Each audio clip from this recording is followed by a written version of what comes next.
We are going to take a look at some of the key concepts and topics that were covered in um, our unit on functions. Okay, so the first question we want to take a look at is question number 1.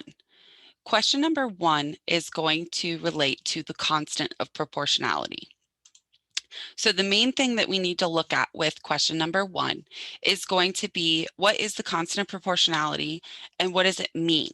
Okay, so when we look at this graph, this is just an example that's going to be similar to one that you will see on this for this unit. Okay, it says the graph shows the number of flowers Doug can grow in his garden for each packet of seeds that he has. Okay, we want to know, what does the rate of change represent in this situation? So we have this graph and we can see that our y-axis is here, and this is going to be labeled as the total number of flowers. Then down here, we have our x-axis labeled, which is the total number of seed packets.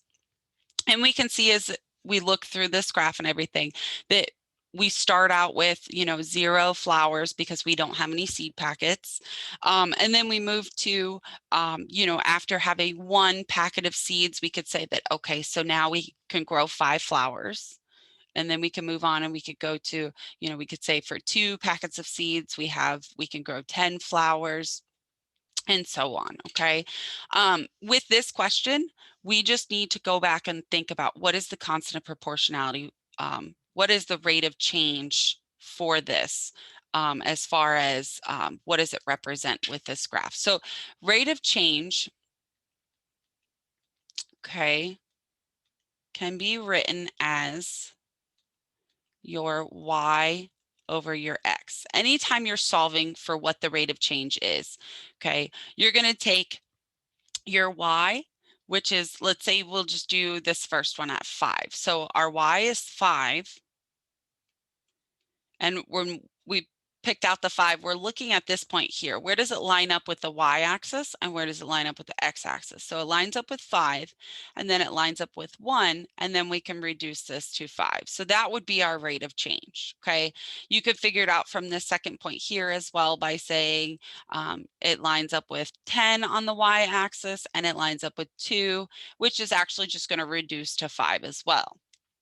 Okay, now when we want to figure out what that represents, what we're going to do is, instead of putting in these numbers, we're actually going to put in these labels. We're going to use these labels to tell us, what are we comparing?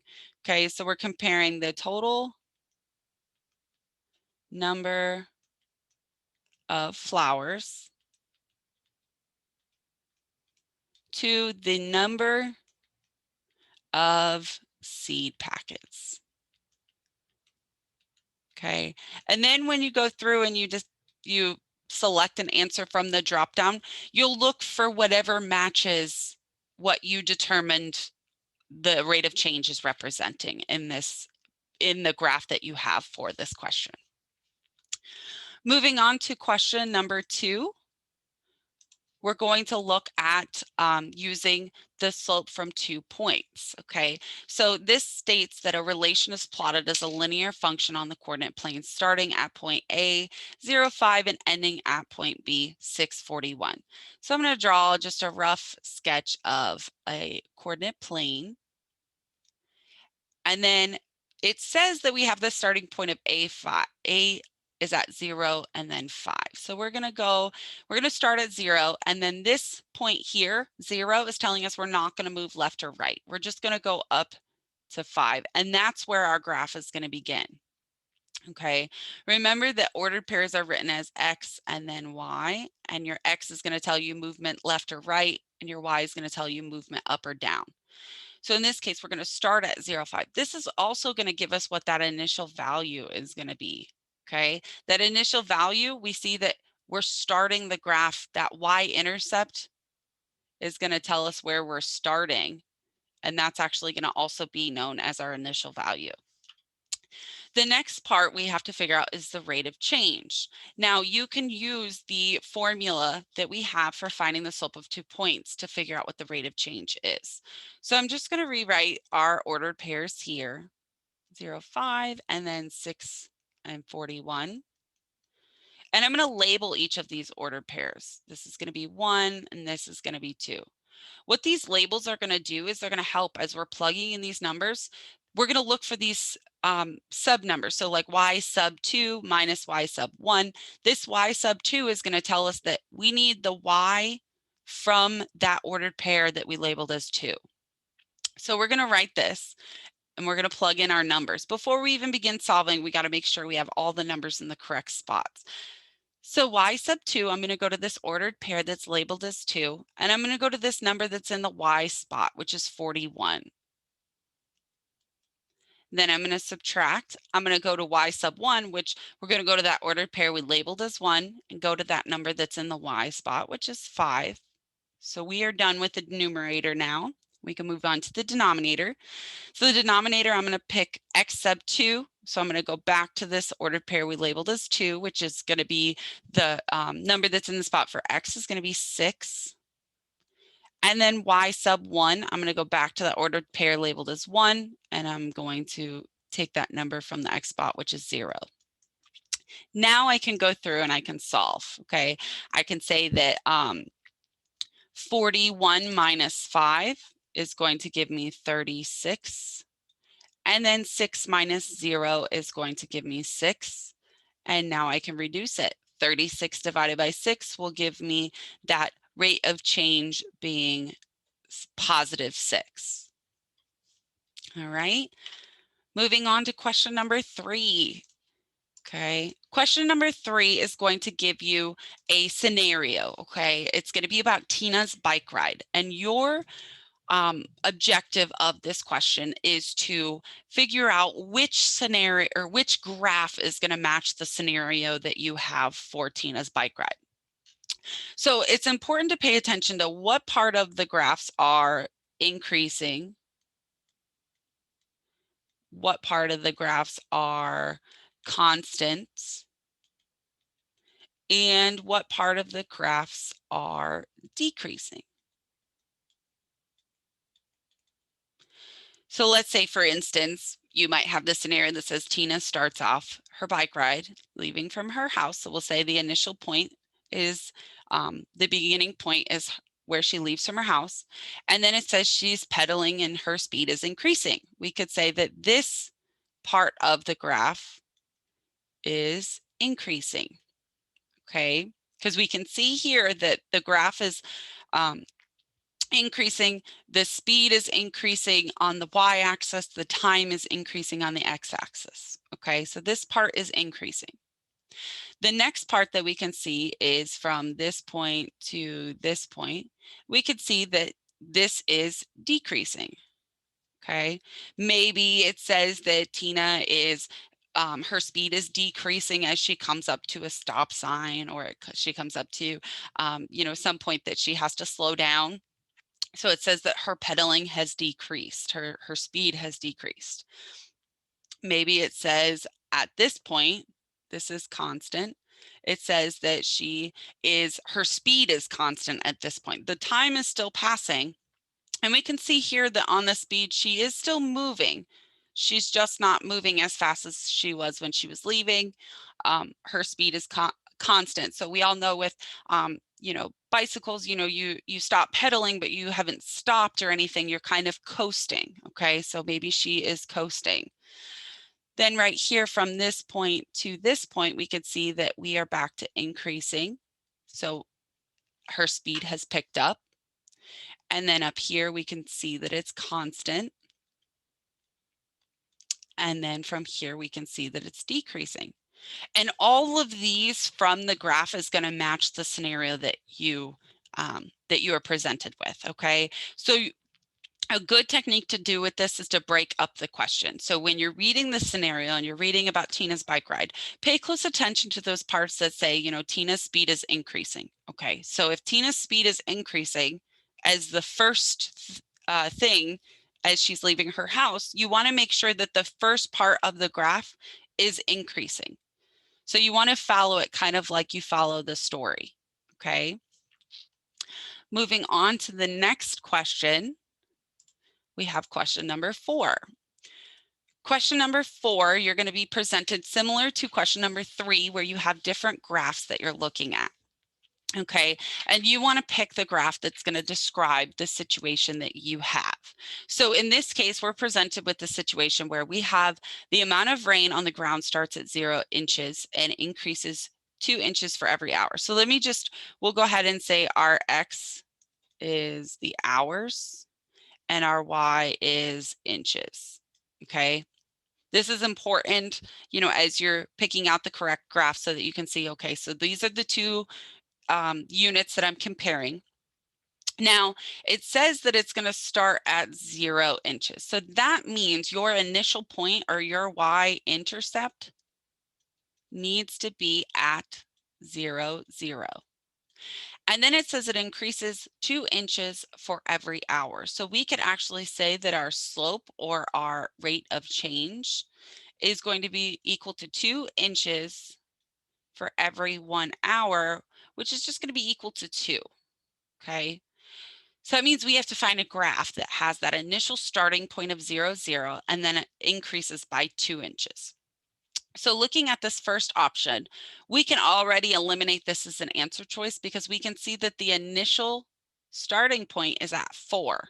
So that's telling us we started with 4 inches to begin with, even before measuring. So we're going to say that this is not the correct answer. This one looks good so far. We've got this initial point at 0, 0. However, our slope is a positive 2. This graph is showing us that we do have a slope of 2. So we have, if you count your fall was 2 over your run is 1, but it's going to tell us that our slope is negative 2, not positive. So we would say that this is also not a correct answer choice. This one also looks good. It's got our initial starting point at 0, 0. If we move from 0, we count up 2 places and then over 1, we can see that our slope is correct here. So this looks like it's going to be the correct answer, but I'm just going to check this last one just to make sure. Okay, so I've got this initial starting point at 0, 0. But then I can see I go from 0 and I go all the way up to 5 and then over 1. So this is saying my slope is 5, not 2. It is a positive slope, but it's not the correct slope. So we would say this is not the answer choice. We would say this one is going to be the correct answer to represent this information that we have. Now, with this kind of question, it is okay to use that process of elimination. Just check your questions. You want to go through the question first and decide what is my y-intercept if it's listed, and then what is my slope or my rate of change? What is that going to be listed as? And then that way, as you're going through each of these graphs, you can look for specific details to eliminate some of those answer choices. Okay. Moving on to the next question, we've got question number 5. So question number 5 is going back to this plotting points on a coordinate plane. And we want to make sure that we remember that our points are written as X and then Y, where X is your movement right or left. If it's positive, it's right. If it's negative, it's left. And then your Y is your movement up and down. So if it's positive, it goes up. If it's negative, it goes down. So you have this table and we have to graph this on the coordinate plane. So we got to plot each of these points.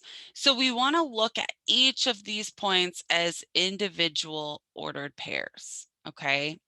Even though it's all represented in the same table, we're going to separate them. And then we're going to rewrite the ordered pairs. So I've got -1, -6, -1 for my X, -6 for my Y. Then I'm going to go over here. I'm going to start at 0. That -1 is going to tell me that I'm going to move left 1 place.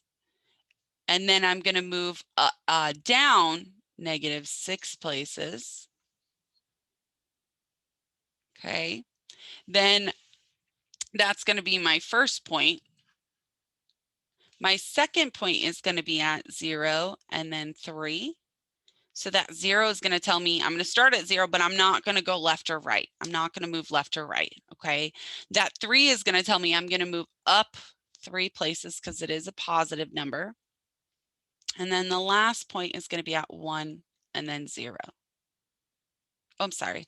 Let me fix that. That's a -3. So this is supposed to be a -3.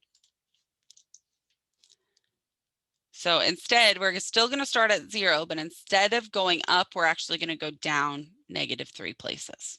Okay. Then our last ordered pair is at 1, 0. So that's telling us we're going to move over one place to the right because it's positive on the x-axis. But then we're not going to move up or down because that 0 is telling us we have no movement on the y-axis. So you just have to look at each one of those as their own individual ordered pairs. And then that way, when you plot those points, you can separate them and know which number is going to be your x and which number is going to be your y. All right, moving on to the next type of equation that you'll see. So question number 6 is going to actually be talking about linear and nonlinear functions, okay? So drag each function into a box to correctly classify it.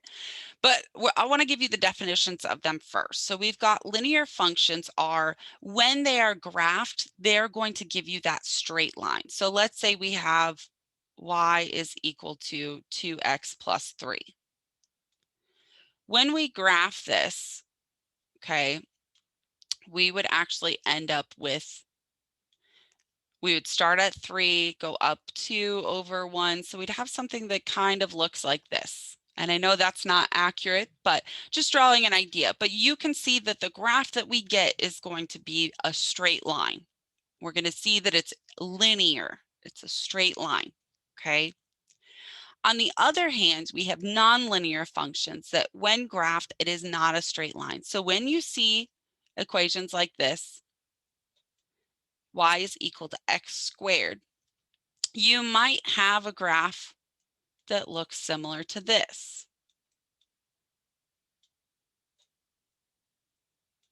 That U-shaped graph, okay? Now, when you have that, it might be a function, but it's not a linear function, okay? So linear functions are going to be those functions that are going to give you that straight line when you graph them. So a good idea with this kind of question is just you'll have a couple answer choices to look at, and you have to place them in the correct category. Just go through and just, you know, if it's written something like this where you have that slope and that y-intercept and you don't have an exponent with the variable, you can kind of go through and just plot those points on even just a rough sketch of a graph and just see, does it give you a straight line or does it give you maybe a U-shaped or, you know, a V-shaped graph? Something along that lines is not going to be a linear function. Moving on to the next question. It says, which ordered pairs match the mapping diagram and the table? So with this question, you actually might see a mapping diagram, a table, or a graph, okay? What you need to do is you just need to go through and you need to look at each of the ordered pairs that are listed. So kind of like what we did with the last question, we practice, you know, writing the ordered pairs. We could say that this is an ordered pair, this is an ordered pair, this is an ordered pair, and this one's an ordered pair. So we can rewrite these as -8, 4, 0, 1/2, 2, 6, or 9 and 1/2. So if you have this table, as your question, you want to go through the answer choices and make sure that these are the ordered pairs that they have listed. Even if they're not in the same order that you have written, they have to be there. Let's say that, for instance, one of the answers has 4, -8. That is not the same thing as -8 and 4. That's flipping the x and the y, and that's going to give you a different ordered pair when it's graphed. Over here, you have on the mapping diagram, you have your X and your Y labeled, but you want to follow the arrows. So this is actually going to be the same thing as the table, but you can see that -8 is going to trace to +4. I'm sorry, +4. Your next one is 9, and then the arrow goes to 1/2. And then you also have 0, to 1/2, and then you have 2 to 6. So it's the same thing, we wrote it differently, but it gives you the same ordered pairs as this table. So like I said, write down the ordered pairs is a good tool to use. If you go through and label the ordered pairs and then go through the answer choices and match them, it will help you to decide which one of those answer choices is going to be correct. Just pay close attention for any of those answer choices.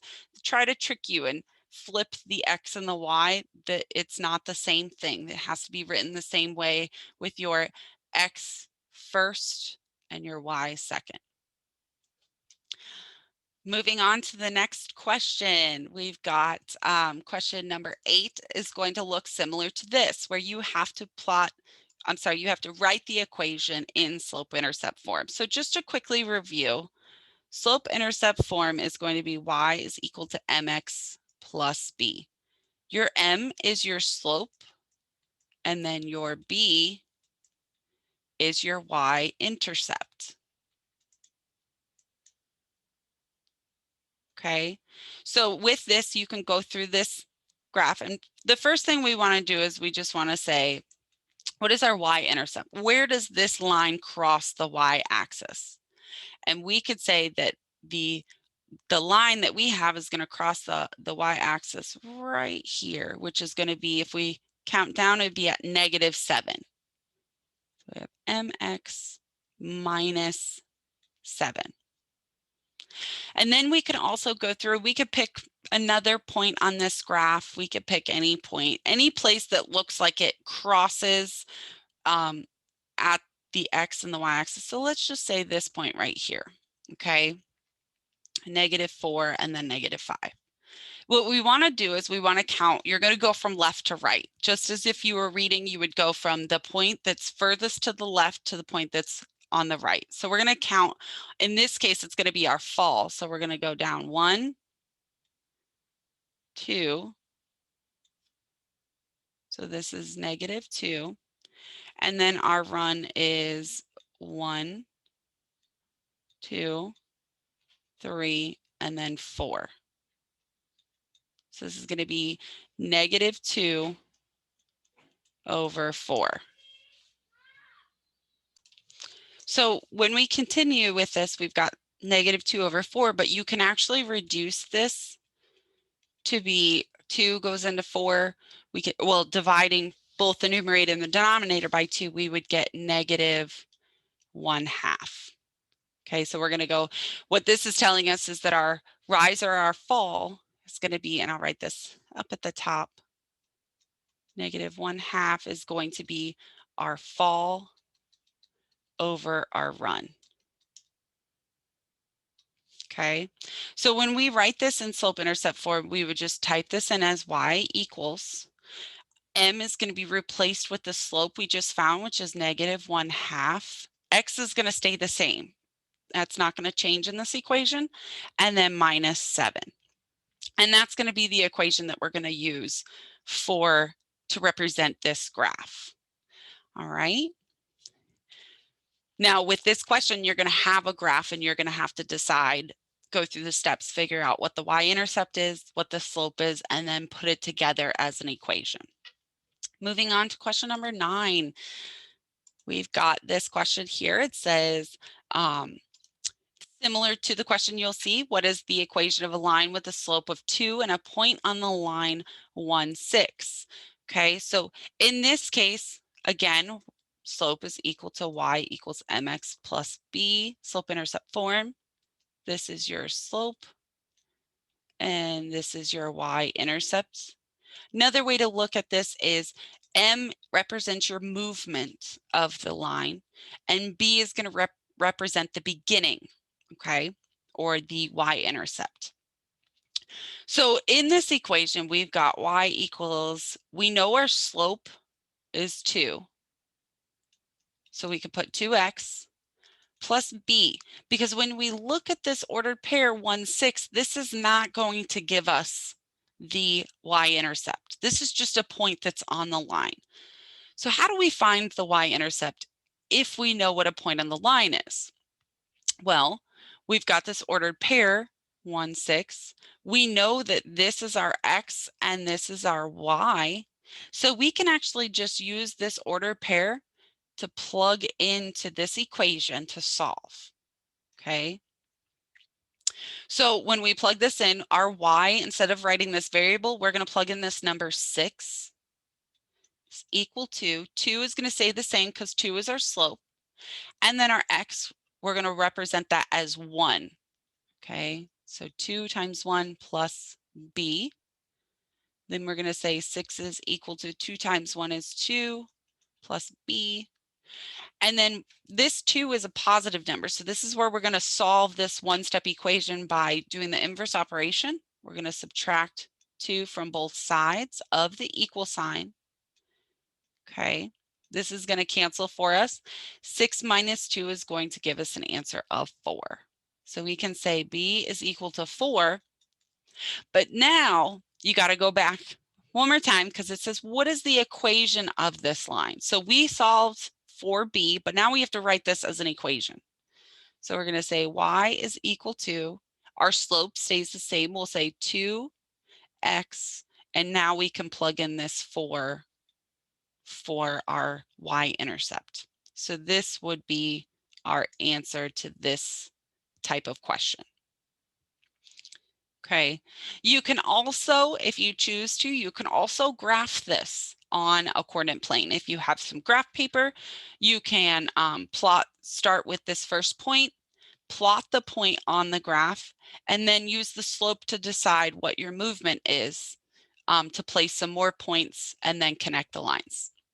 This way is a lot faster than plotting all the points. So I suggest that, try it this way. You can do it both ways too. If let's say you solve it this way, you want to check your answer, use the graph for that then. Moving on to question number 10. We have Doug's flower garden again. Okay, and this is similar to the question you'll see. It says the table below shows how many flowers Doug can grow with each packet of seeds. So this is the same graph we've already seen from like question number 1. But now instead of deciding what the rate of change is representing, we want to know, what does the initial value for this function mean? You're going to have multiple choice answers. Okay, so, maybe one of the answer choices says, oh, for every 1 packet of seeds, Doug can grow 5 flowers, right? Well, that's not telling us what the initial value is. That's telling us the rate of change. Okay, so that would not be correct. When you're talking about the initial value, you're talking about this starting point. So we could say this is our starting point. So depending on the question, depending on the scenario that you have that you're presented with the question, it might be worded differently, but what you want to decide is, where does your graph start? Okay, so for instance, Doug starts at 0, 0. Okay, that means that for 0 packets of seeds, Doug's going to have 0 flowers, which means Doug's garden is starting with 0. So we'll just say Doug's garden equals 0 flowers because he has no seeds and he has no flowers. So, and that was something kind of similar to what we discussed in question number 1, comparing the rates that we're looking at. Now we're comparing what happens, if we have this initial value of 0, and what does that mean as far as reading the graph?